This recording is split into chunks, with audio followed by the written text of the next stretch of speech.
Kakampi ng bayan. Kasangga ng masa. Kapanalig ng batas at hustisya. Attorney Danny Con. Abogado de Campanilla. Ang programang ito ay kapanalig ng batas at hostisya. So saan pa ho kayo? Dito po sa ating Abogado de Campanilla. At syempre, pag kami Abogado de Campanilla, meron din naman Abogadang de Campanilla. Walang iba kundi si Attorney PG Galang. Magandang gabi, Attorney! Hi, good evening. Good evening sa manonood. Ang sexy naman ang suot natin. Sleeveless at syempre... Kaya ko nga kanina ng kung giniginaw ako. Hindi naman ako giniginaw. Hindi naman siya spaghetti. Hindi ba nga? Okay pa, okay pa. Minsan nga magsuot tayo ng gano'n. Spaghetti? Spaghetti? Baka ma-MTRCB tayo. Baka nga ma-MTRCB. Diba? But anyway, ako po ang inyong lingkod, Mare ng Bayan, Mare Yao. Ayan. Anong mga numerong pwede nilang tawagan, Okay, for Attorney? Globe users, it's 0954-310-0331. And for Smart, it's 0961-7708-807. Ako, nabubulol na ako. Anyway, makikita naman sila sa screen. Oo nga eh. So dahil makikita nyo naman, pwede ho kayong tumawag at mag-text sa amin. At syempre sa ating mga Facebook followers, pwede kayo mag-PM sa amin kung gusto nyo naman na magtanong. Yes. Alright. Are you ready? Ready. Ready na si Attorney. So eto na, para mas makarami tayo. Oo nga eh. Sino Okay. to? Si Margot. Ang ganda naman ng Ang ganda pangalan. pangalan. Margot. Oo. Okay. Yan, yung pagka Margot, mga ano yan, Gen Z. Oo nga. Anong usong pangalan nung ikay pinanganak? Ang usong pangalan sa amin. Uso, mga Bonifacia. Ganon. Kasi 'di ba ngayon panahon Emilia. Na, alam mo kung anong taon pinanganak yung bata ngayon kasi lahat ang daming Bianca. Tapos pero ang daming Bea. Oo nga. Joshua na uso. Totoo yan. Totoo. Diba? Sa amin nakakatawa. Lorenzo, Enzo na uso. Sa amin nakakatawa. Alam mo bakit? Kasi, di ba, kita mo, Chinese na Chinese, singkit na singkit. Pero Alexander Washington. Ay nga. Mga ganyan. Oo Tapos, nga. biglang Jonathan- naging C. Jonathan Ang Livingston C. Diba? Tapos, singkit na singkit siyang ganyan. Di ba? Nakakatuwa. But, yun ang gusto ng mga magulang. At pahabaan dati ng pangalan. Actually, napansin ko nga yung mga Chinese descent. Oo. Mahilig sa American sounding names. Yes. At saka minsan pinahirapan talaga yung mga anak nila. Dalawa, tatlo. Parang anak ko. Lahat may son. kasi anak na ba? Diba? Wilson, Robertson, Yan. diba? Lahat may son. Robinson. But anyway, sabi nga natin, hindi pa siya, alam mo, nagte-test siya, talo na siya sa mga kaklase niya. Yung iba, naka-move on na siya, pangalan pa lang, hindi pa tapos. Okay, sige, anyway. Margot, alam namin na hindi yan ang only name mo. I'm sure meron pang kasunod dyan. But siya ay 28 years old ng Quezon City. Ang tanong niya, hello, attorney, halos 2 taon na nakalipas. Binayaran ko ang aking abogado ng 150,000 pesos na acceptance fee para magsampa ng kaso ng estafa na may kinalaman sa mga peking dokumento. Dahil kasalukuyan akong nasa abroad, hindi na ako makakontak or makakuha ng reply mula sa kanya. Bumisita ang pamilya ko sa opisina niya pero sekretarya lang ang nandoon at walang follow-up. I trusted him so much that I hired him as my lawyer, believed he will handle my case properly even when I am abroad. That is why I paid him up front. Sa palagay ko ay hindi ako dapat kumuha ng isang abogado at magbayad muli. Talagang nakakadismaya isipin na may mga abogado na dapat na tumutulong sa akin at binabayaran ko Aray na. naman. At hindi nagpapakita ng anumang interes na patuloy na magpatuloy sa aking kaso. Ano po ba ang dapat gawin at saan po pwede magrekla? Yan ang medyo nakakasad, no? Oo nga. Actually, Nakakasad yan. Panyero, nasaan ka? Sagutin mo naman si Margot. Oo nga. Hindi, ang tanong ko, sigurado ba siyang abogado yan? Ayan ang una maganda. Kasi alam mo ngayon, meron na ngayong IBP app. Sige nga, ano yung IBP app na yan? Ang Integrated Bar of the Philippines has recently launched their app. You can download it and you can actually check if the lawyer is a real one, nasa kanilang role of Yun. attorneys. Yun pala ang number one mong gawin, Marco. Check. Okay, check. Check mo muna kung, for example, siya ay totoong abogado. At up to date sa kanyang MCLE. Yan, dalawa bagay. Number one, checkin mo muna kung totoong abogado siya mula sa app na IBP app. IBP app. Integrated Bar of the Philippines. So app. makikita yung pangalan niya, dapat. Pag ako, chinek mo ako doon, Ando doon. Syempre, nandoon ka, di ba? With Ano yan, picture pa. alphabetical order ba yan? Role of attorneys. Paano yun? Alphabetical order nga. No, it's not alphabetical paano? order. We just put in the name and then it will come up. Okay, Search it and then Lalabas. So may picture kayo doon, saka ID number. Well, not all. Ako kasi nung dinownload ko yung app na yan, I uploaded my picture. Kasi para lang maganda ka eh. di ba? Yung iba kasi siguro nga ayaw, no? Parang wag na lang. Ano? Di ba? Hindi, ayaw naku, pangit kayo pag hindi kayo nag-upload and ng it will give picture. you my roll number, Yes. my MCLE compliance, Yes. even my IBP chapter kung saan ako Yan. kung saan ako member ng IBP. Okay. Yung MCLE na sinasabi Is the natin. mandatory continuing legal education.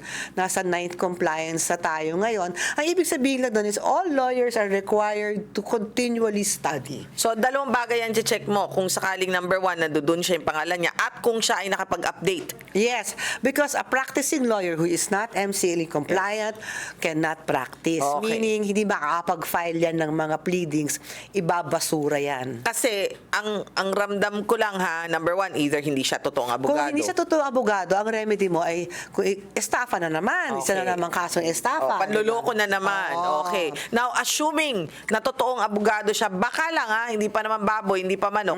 Baka lang, hindi siya pa nakakapag-comply doon sa MCLE, kaya ayaw niyang makipagkita sa'yo. Baka hindi pa siya pwedeng Bigyan mo siya ng pleading. pagkakataon. Bigyan mo siya pagkakataon. Bigyan mo siya diba? pagkakataon. Kasi 36 units rin yun. Pero at least alam mo. Na totoo siyang abogado. Kung totoo siyang abogado at kung siya ay nakapag-comply na. Kasi that it doesn't mean na hindi pa siya MCLE compliant, hindi siya abogado. Abogado siya. Abogado pa Hindi na rin. siya makakapag-practice. Okay, doon. ang tanong ko, kung totoong hindi nga siya abogado or kung totoo, so mali ang tanong. Kung totoong abogado siya na nag-abandona ng kaso niya na nabayaran na, ano ang pwedeng gawin? I do not suggest it kasi napaka-harsh nun, but really, that is a violation of our code of ethics. Madami na akong kilalang mga abogadong na-suspend or the disbar dahil sa ganyang So, gawain. kanino siya pwedeng magreklamo? Sa Supreme Court, kasi sa Supreme Court kami, diretso na yan, or sa IBP, Dalawa? Integrated Bar of the Philippines. PRC? No, Hindi pala. Kayo pala ay Supreme Court pala kayo. Sorry. Supreme Court tsaka sa Integrated Bar of the Philippines. You can file a complaint with the Integrated Bar of the Philippines. And you have to kalakip yung mga binayad mo na pakita mo. Yes. Okay. Oo, kasi that's, meron kaming, ang tawag is not ethics, but now it's a CPRA, Code of Professional Responsibility. Nako, So, malaking kasalanan yun. the lawyers are not under the PRC. We are exclusively under Supreme Court and IBP. Okay, so sana ay natulungan natin yung ating Kapapanyero, At okay saka ka na sana ha? oo Sana nga. sagutin mo na lang siya. Sabi ko sa iyo, meron tayo sa taga-ibang bansa pang nagte-text sa atin. Tingnan mo. Saan? Sabi niya kanina, taga saan siya? Ano yung taga saan siya? Quezon City, pero abroad daw siya eh.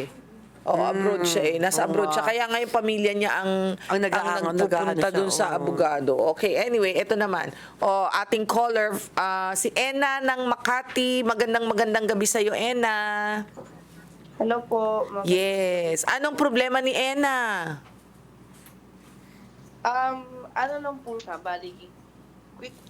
siguro mga quick question lang po siya. Pwedeng lakasan. Palakas naman, friend. Hello Oo. po. Hindi, ikaw. Sa amin yun. Po ba? Ayan, better. Better. Go, Ena. So, bali po yung nangyari is, this is about, yung sa demand of support dun sa biological dad ng bata. So, ang nangyari po, nag-send na po ng, demand letter. Bali po ang background is, yung tatay po is nasa Mindanao and then yung nanay po is nandito din sa Makati.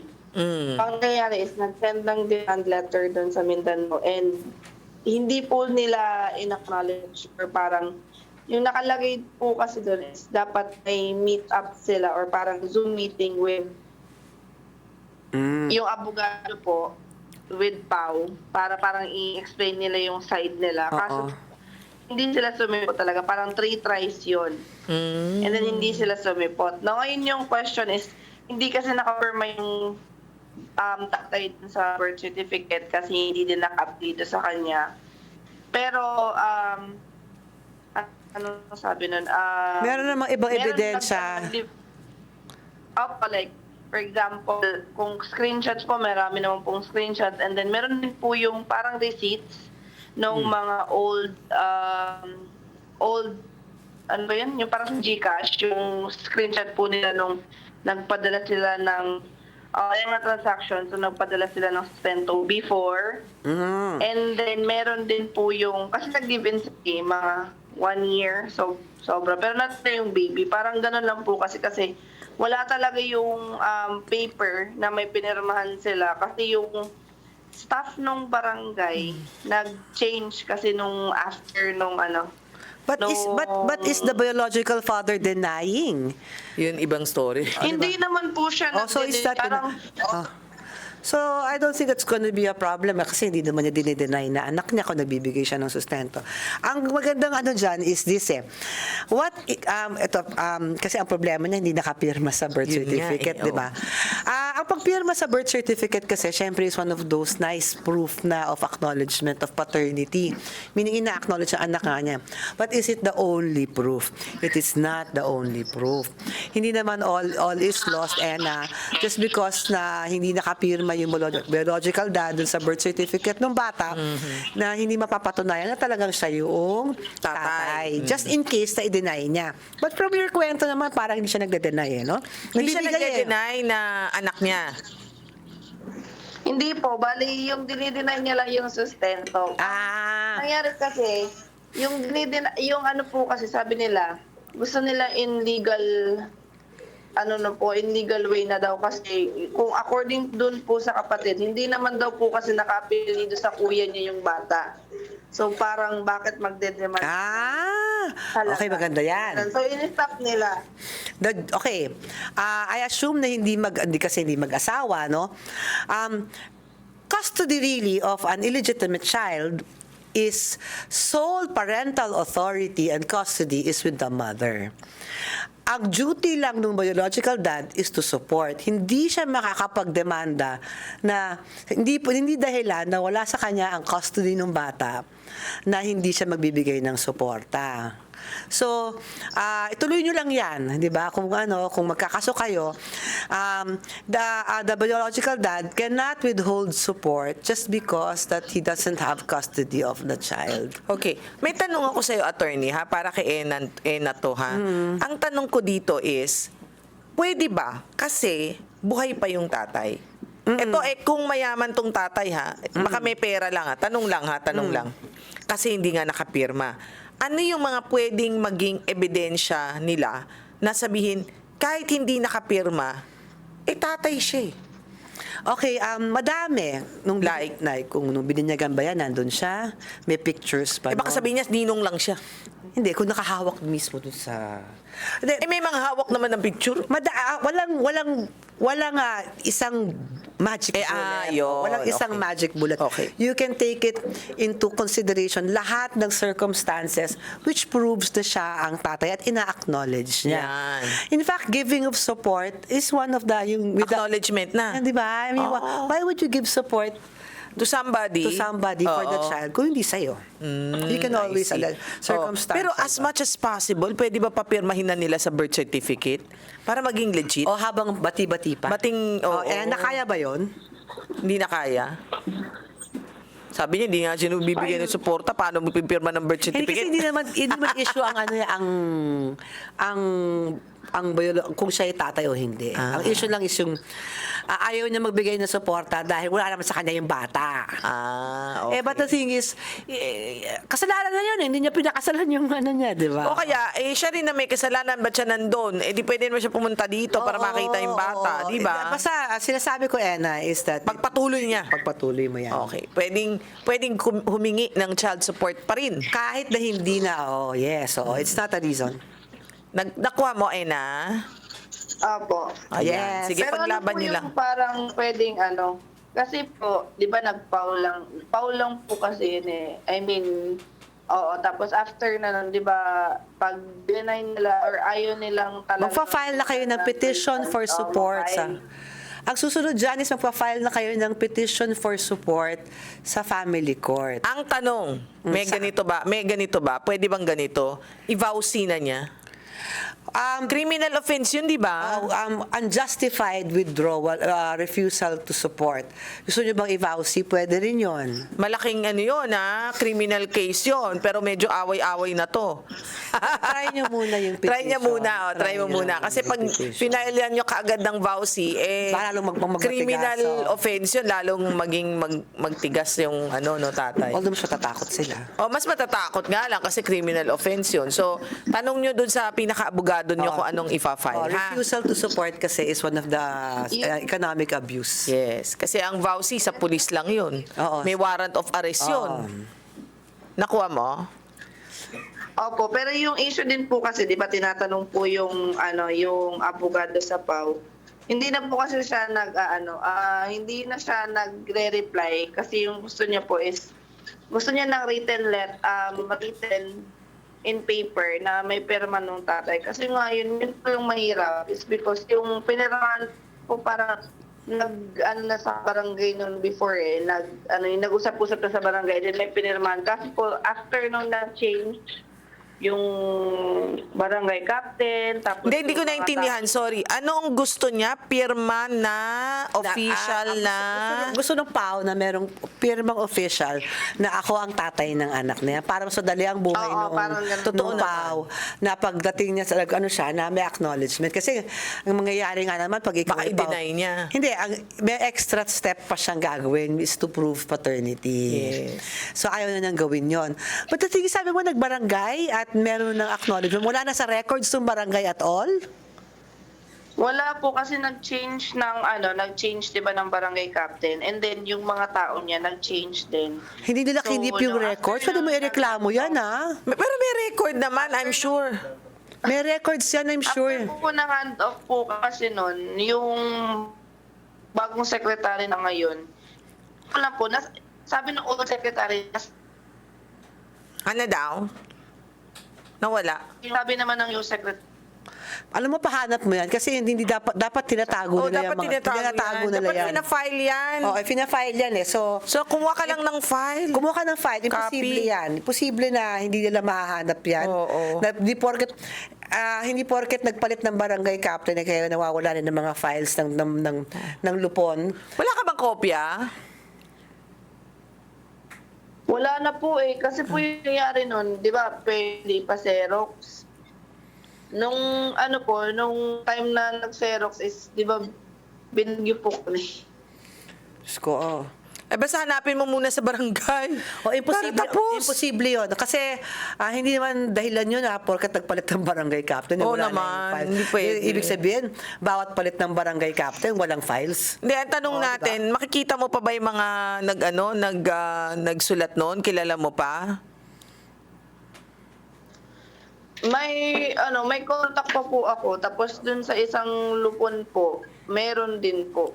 Pwede ba siyang kumuha ng mga testimonya? Pwede. Although, actually, pwede rin kunyari kung testimonya ng mga nakarinig na in-acknowledge niya. Yes. Kasi yung mga disinterested O person. disinterested person na sabihin, ako... Nawala kasi ang record, pero nandun ako. Pero nandun ako noon at narinig ko na sinabi ni biological dad Oo. na siya ang tatay nitong anak. At anong mga nangyari doon sa Laysay? Yes, sa Laysay lang, pwede naman. Last resort yon. Ang gawin mo na lang, hanapin nyo kasi Try muna. ang pangit naman nun, nawawala ang records. Ano ba yun? Okay?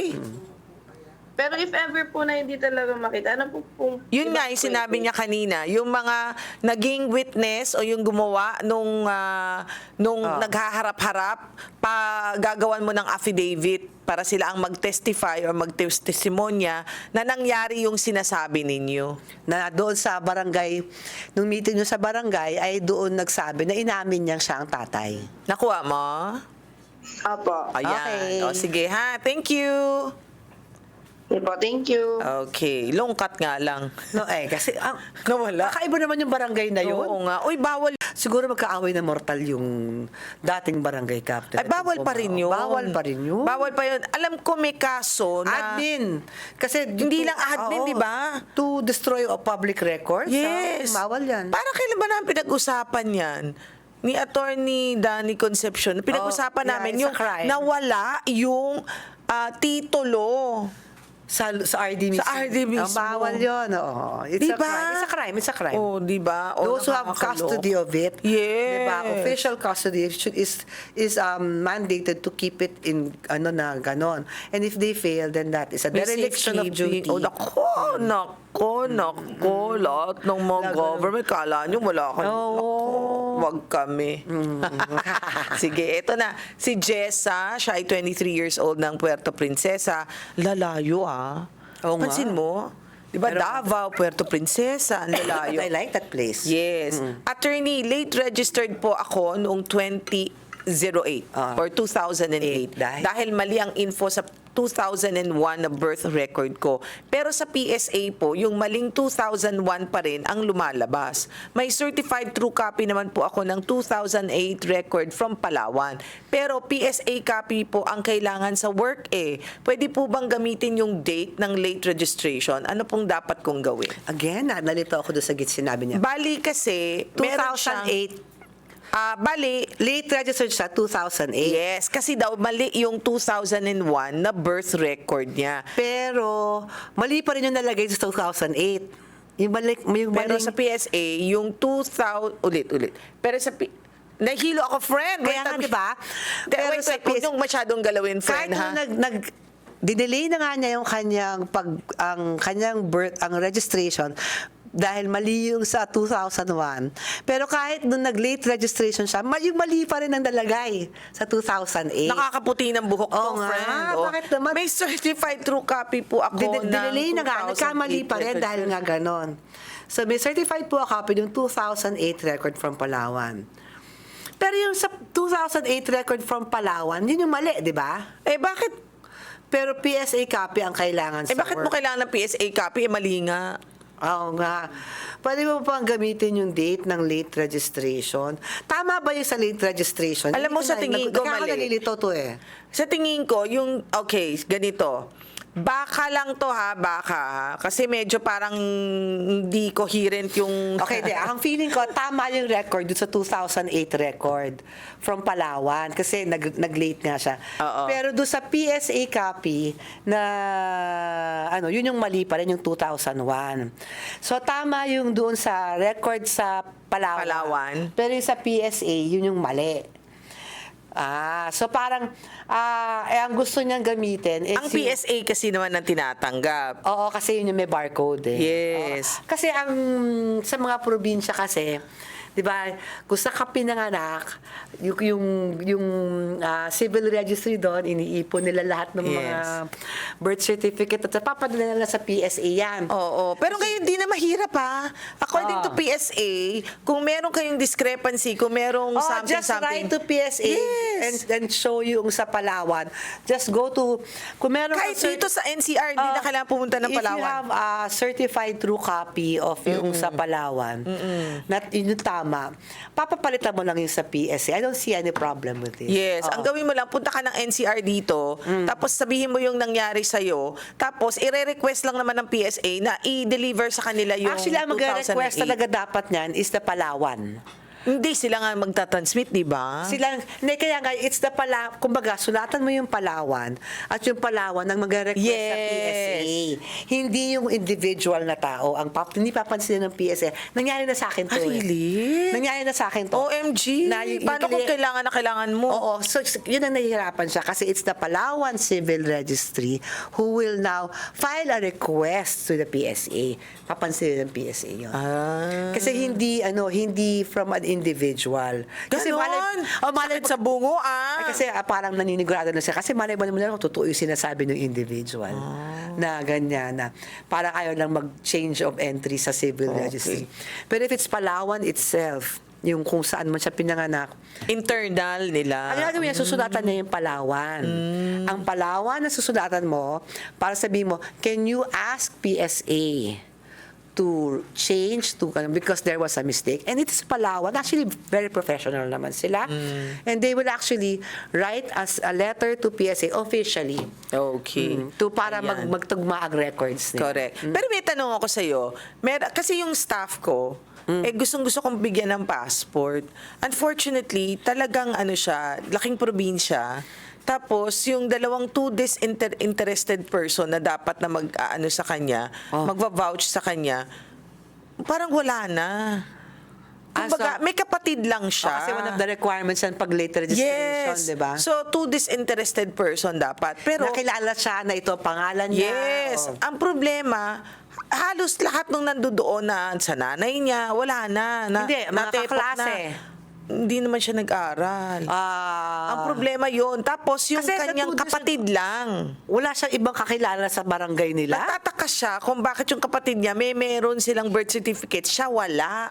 Bakit namang nangyari yun? Hindi nila alam, hindi alam Hindi, kung ano sa nangyari. two disinterested person, hindi naman kailangan ka mag-anak. Kapitbahay, maghanap siya. Sabi ko nga sa kanya, kahit kapitbahay, namatay na po lahat eh. Namatay na lahat ang mga kapitbahay. Napaka-misteryoso naman ng empleyado mo Oo, yan. hindi totoo. Pero alam mo, 25 years ko na siyang empleyado. Totoong tao siya. Pero Pero tao siya. Inawakan ko, totoo naman, hindi siya multo. Hindi siya Kaya ko, multo. totoong tao siya, ha? Totoo naman siya tao. Okay. At saka hindi naman siya mukhang Chinese, hindi naman siya mukhang Koreano. Hindi. Talagang Pilipinong-Pilipino. Ang takot lang kasi nila is baka taga ibang bansa. Di ba alam mo yun? Yung mga late registration. The usual na takot Ako sila. naiintindihan ko rin naman kasi yung requirement of the affidavit of two disinterested persons sa mga nanonood ngayon. Ano ibig sabihin nun? Sasabihin lang na those who are not interested whether you get your birth certificate or not, sasabihin lang nila, oo, siya yan. Kilala ko yan. Kilala ko yan. Yan ang pangalan niya. Oo nga. Okay yan. So, bawal ang kamag-anak doon. Disinterested eh. Dapat hindi mo kamag-anak, parang pwedeng barangay chairman, pwedeng gano'n. kapitbahay, o nagkaklase Sabi ko, mo, closing na. teacher. Talaga, ito Ayun, talaga, mapanira. Late na naman tayo. Late sa pag-close. Oo nga, Late mapanira registration, itong oo. scene talaga. Sige, anyway, maraming salamat po. Sana po'y marami kayong natutunan sa amin ngayong araw na ito, ngayong episode na ito. At syempre, as usual, sana wala kayong mga kaso dahil masakit sa ulo ang kaso. Laging mas magandang payapa ang mundo. Yes. Ako po yung Mare ng Bayan, Mare Yao, saying hi to my Papa Jimmy, Mama Trining, and Babe Macastro. Thank you. At ako yung abogada de Campanilla, si Attorney PG. Bye everyone. Hanggang sa muli. Yes.